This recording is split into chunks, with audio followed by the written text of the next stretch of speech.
শাহজালালে আমদানি করা পণ্য খালাস করা এখন ব্যবসায়ীদের জন্য নতুন দুশ্চিন্তার কারণ। বিকল্প হিসেবে ৯ নম্বর গেট দিয়ে আমদানি করা পণ্য খালাসের ব্যবস্থা করেছে কাস্টমস কর্তৃপক্ষ, কিন্তু এর ধীর গতি এবং সমন্বয়হীনতার কারণে ক্ষোভ ব্যবসায়ীদের। সাব্বির আহমেদ জানাচ্ছেন বিস্তারিত।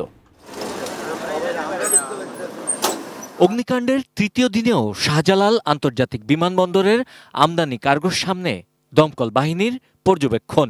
গেল শনিবার দুপুরের পর বিমানবন্দরের আমদানি কার্গো ভিলেজে ভয়াবহ আগুন লাগে।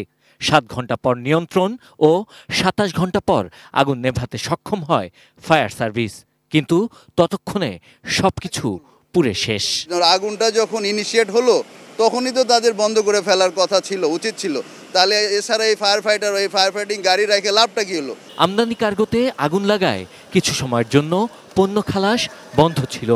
তবে রোববার ঢাকা কাস্টম হাউস থেকে এক চিঠির মাধ্যমে সংশ্লিষ্ট সব সংস্থাকে ৯ নম্বর গেট দিয়ে আমদানি করা পণ্য ছাড় করার কথা জানানো হয়। তাই সকাল থেকেই সিএনএফ এজেন্ট ও আমদানিকারকদের ভিড় সেখানে, কিন্তু বেলা ১:৩০ পর্যন্ত কোনো পণ্য সেখান থেকে ছাড় করা হয়নি। কোনো কার্যক্রম শুরু করা হয়নি এবং কি সঠিক কোনো নির্দেশনাও তারা আমাদেরকে দেয়নি। ওরা যে পণ্য ডেলিভারি দিতে গেলে যে প্রিপারেশনটা দরকার ওরা এখনো নিতে পারে না। জুলাই মাসের ২২ তারিখে ডিউটি দেওয়া আছে, 5টা কনসাইনমেন্ট আছে। আমি যখন এয়ারওয়ার্কে ফোন দিয়েছি বলছে যে আপনার মাল পুড়ে গেছে, কোনো মাল নেই।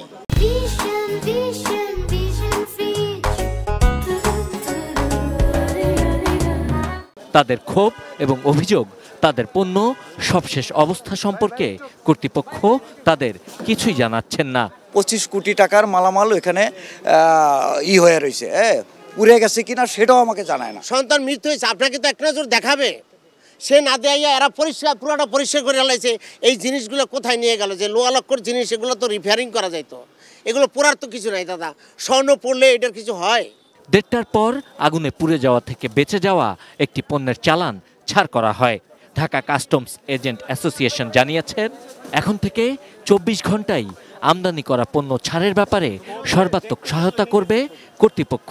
পুড়ে যাওয়ার পরে ওই রোজটা এখন পর্যন্ত বিমানকে অথবা কাস্টমসকে হ্যান্ডওভার দেওয়া হয়নি, যে ইনভেন্টরি করে রিমেনিং কি পণ্য রয়েছে, কি পণ্য ডেলিভারি নেওয়া যাবে সেগুলো তখন ব্যবস্থা করা হবে। ভারী পণ্য খালাসে হাইস্টার বা ফর্কলিফটের মতো পরিবহন না থাকায় কিভাবে এসব পণ্য খালাস হবে তা নিয়ে শঙ্কার কথা জানান সংশ্লিষ্টরা।